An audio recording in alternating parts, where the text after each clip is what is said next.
9 lives of fear. Every day, you pass places you barely notice. Tunnels, underpasses. Empty streets. But some places aren't empty. Some watch. Some listen. Some wait. Across the world, ordinary people report the same experiences: shadows where there shouldn't be any, voices calling their names, a feeling that something followed them home. These aren't campfire stories. They're warnings. Today, we explore the thin spaces, places meant only for passing through, where fear lingers just long enough to be felt. So listen closely. Watch the darkness. And think twice before taking the shortcut. Because some paths don't let you leave alone. You walk under them every day. You barely even register their existence. Just concrete and steel. Functional arches designed to connect one part of the city to another. They are the arteries of our urban sprawl, conduits for steel and glass vehicles, their walls stained with grime and graffiti from 1,000 hurried lives. But what if they're not just underpasses? What if, beneath the mundane veneer, they are something else entirely? My name is Leo Vance, and for the last 3 years, I've been chasing shadows. It started as a curiosity.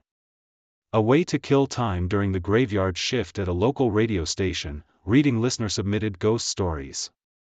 But then I started noticing the patterns. The recurring themes. The accounts that were too similar, too raw, to be coincidence. The stories always began the same way. A late-night drive. A shortcut taken. A dark, uninviting tunnel. And they always ended the same way too. In a chasm of fear. An encounter that left the witness forever changed. I'm not here to sell you a story. I'm here to tell you what I've learned. Today, we're about to dive into chilling real-life accounts and folklore surrounding these unassuming concrete tunnels. We're going to pull back the curtain and stare into the abyss. And I promise you, it will stare back. The first thing people report, almost without exception, is the wrongness. It's not just darkness. It's an active, consuming blackness. A presence that swallows the sound of your engine, leaving behind a silence that feels heavier than it should. The air inside these pockets of oblivion is different too. Thick. Stagnant. Unnaturally cold. A sudden plunge into a subterranean winter, even on the hottest summer night. Then come the shadows. They aren't tricks of the light.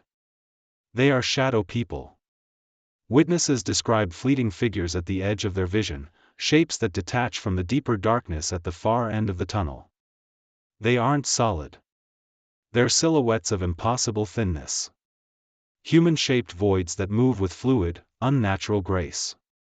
Sometimes they stand motionless, watching. Other times, they drift across the road, sometimes directly into the path of a vehicle, only to vanish an instant before impact, leaving the driver swerving at a phantom. Their defining feature is their lack of detail. No eyes. No faces. Auditory phenomena are just as common. The whispers are the most insidious. They aren't carried on the wind. They seem to materialize directly inside your head. Faint. Sibilant. Like a crowd murmuring just beyond the edge of comprehension. Sometimes a single word breaks through. A name you almost recognize. A command you can't quite make out. But more often, it's just noise. A sound that claws at the edges of your sanity. Then there are the other sounds. Phantom sirens echoing from a dead end. The scrape of metal on concrete when nothing is there. Or the most chilling of all. The sudden, deafening silence. The hum of the city, the sound you never noticed until it's gone, simply ceases to exist. And it all culminates in the feeling. A primal, gut-wrenching dread that descends the moment you enter. The certainty that you are being watched. Not casually. Not passively. Predatorily. It's the sensation of being a specimen under a microscope. For many, the dread is accompanied by a penetrating cold that seeps into the bones, a cold with no source, that vanishes the moment they exit the tunnel, leaving them shivering and sweating all at once. The internet is a digital campfire. And around it huddle the storytellers, the witnesses. I've spent countless hours sifting through forums, communities, and obscure local news archives. These aren't polished tales from professional authors. They're fragmented, desperate accounts from ordinary people trying to understand something that should not be. One of the first stories that truly captured my attention came from a truck driver in Ohio named Mark H. He was hauling a load from Cleveland to Columbus late one Tuesday night. His route took him through a notoriously long underpass on I-71, a concrete tunnel carved straight through a hillside. It was around 2 a.m., he wrote. The road was dead. As I approached the underpass, my headlights caught something on the shoulder just before the entrance. A young woman in a white dress. Barefoot. Just standing there, staring into the tunnel. She looked lost. Terrified, my first instinct was to pull over, but my CB crackled, and for a split second, I heard a voice, clear as day, say, "Don't." It made me jump. I looked back, and she was gone. Just gone. I drove into the tunnel, and my rig's engine, a powerful diesel, started to sputter. It didn't die, but it lost all power, dropping to near idle. The whole way through, I heard scratching. High-pitched.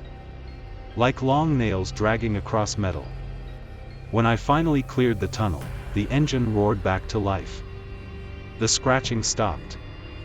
I pulled over at the next rest stop, shaking. There were 3 long, deep scratches on the side of my trailer, right by the rear wheels. They weren't there before. What made Mark's story linger was the evidence. Not just a sighting, but sound. Fear. Mechanical failure. Physical marks left behind. A multisensory assault. Then there's Monica, a university student from Edinburgh, Scotland. She was walking home late, taking her usual shortcut through a Victorian-era brick underpass connecting campus to her neighborhood. The temperature drops the moment you step inside, she wrote. Students call it the icebox. But that night, it wasn't just cold. It was dead. Tomb-like. My footsteps echoed. Then I heard a second set, right behind me. I stopped. The footsteps stopped. I could see the entire length of the tunnel. I was alone. When I walked faster, the footsteps followed. When I ran, they chased. I burst out the other side and spun around. Nothing. Then I heard it, a whisper. Almost inaudible. It said my name. I ran the rest of the way home, and I have never, ever, taken that shortcut again. And finally, the most disturbing account of all. It came from a now-deleted forum post by an urban explorer using the name Seeker_of_flames. He and a friend were investigating an abandoned underpass in Detroit's industrial district, a place locals called the Whisper Tunnel. We went in at midnight. Flashlights. Cameras. About 50 feet in, my friend froze. He said he heard a child crying. Then we saw it. A shrine. Rusted toys. Broken watches. A child's shoe, embedded in the wall. The crying came back. Louder. Everywhere. Then we saw a thick line of salt drawn across the tunnel floor. Beyond it, small footprints. Fresh. Leading deeper inside. We ran. Later, a demolition worker told us the job was halted because of bad vibes. The foreman's dog, a German shepherd, refused to enter. It snarled, backed away, and soiled itself in fear. 2 nights ago, I drove home late. I took my usual route. A short, unlit underpass I've driven through 1,000 times. This time, the air turned cold. Wet. Heavy. My headlight strained against a darkness thicker than it should have been. The radio dissolved into static. Then a voice spoke. Not from the speakers. From the back seat. Low. Calm. Male. Leo. You've been looking for us. I checked the mirror. The seat was empty. But reflected in the glass was a shape. Tall. Thin. A silhouette, its head tilted, watching. I floored the accelerator. Shot out of the tunnel. The radio returned. The cold vanished. The shape was gone. I thought it was over. I was wrong. For 48 hours now, the whispers haven't stopped. And last night, standing at my window, I saw it. Across the street. In the shadows. Watching. These aren't just stories. They're invitations. And the more you look for them, the more they look back. Underpasses aren't just tunnels. They're gateways. And they are always open. Be careful which ones you walk through. Because sometimes, the abyss follows you home.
As we step back from these stories, there's something we must acknowledge: underpasses, tunnels, empty streets. These aren't just pieces of concrete and steel.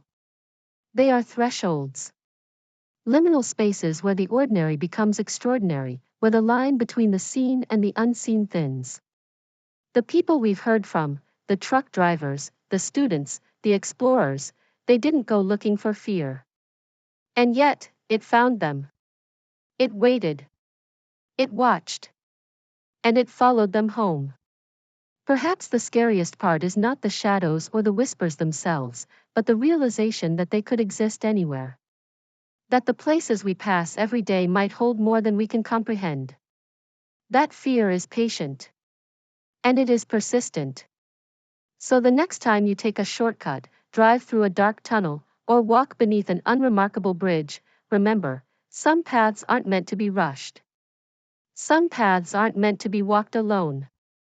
Because the world is full of stories like these, stories that remind us that sometimes, when you stare into the abyss long enough, it doesn't just stare back, it follows you home. And that is why these stories matter.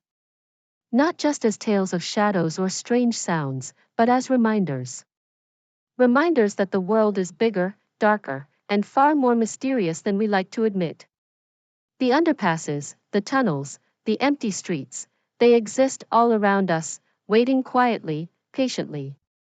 And while most of the time they are harmless, every so often, they reach beyond the ordinary, and touch those who wander too close. So stay aware. Stay cautious. And most of all, stay curious, but never reckless. Because some thresholds, some paths, are better approached with respect, or not approached at all. Remember, the stories we tell are not always fiction. Some shadows are real. Some whispers follow you home. And sometimes, the abyss is closer than you think. Until next time, stay in the light, but keep one eye on the shadows. Hey, horror fans. If you enjoyed our chilling tale and want to keep the spine-tingling stories coming, don't forget to hit that like button. Your support keeps the darkness alive.